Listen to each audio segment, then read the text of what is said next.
ওল আমি সেদ্ধ করে নিয়েছি, কাঁচা লঙ্কা চিড়ে নিয়েছি, কড়াইতে তেল দিয়ে দিয়েছি, তেল দিয়ে জিরে ফোড়ন দিয়ে দিয়েছি। এবার আমি কাঁচা লঙ্কা ফোড়ন দিয়ে দিলাম।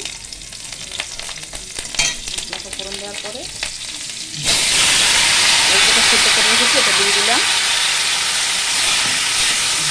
এটা পুরো সেদ্ধ হয়ে গেছে, আমি নুন দিয়ে সেদ্ধ করেছি যেহেতু, তার জন্য আমি হলুদের গুঁড়ো দিয়ে দেবো। হলুদের গুঁড়োটা দিয়ে দিলাম,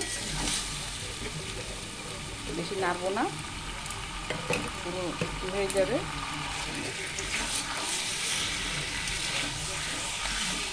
আমি আজকে কষাবো না, না কষিয়ে রান্না করবো। যেহেতু সেদ্ধ হয়ে গেছে, কাঁচা লঙ্কা দিয়েছি আমি, গুঁড়ো না কাশ্মীরি লঙ্কা আমার কাছে নেই, কাশ্মীরি লঙ্কা গুঁড়ো আমি দেবো না। এখন আমি জল দিয়ে দেবো। জলটা আমি সেদ্ধ করেছিলাম প্রেসার কুকারে, সেই জলটা আমি দিয়ে দিলাম।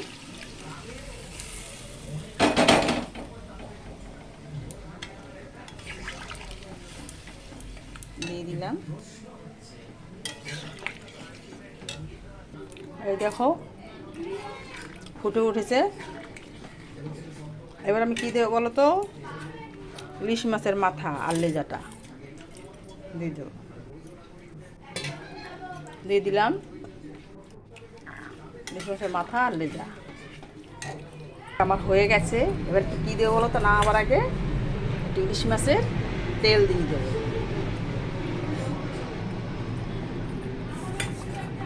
ইলিশ মাছের তেল দিয়ে দেবো দিলাম তো। এই দেখো একটু আমার একটু ঝোল থাকবে, যাতে টেনে যায় এটায়।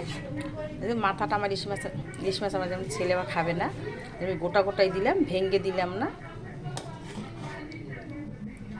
আমার ওল রান্না কমপ্লিট।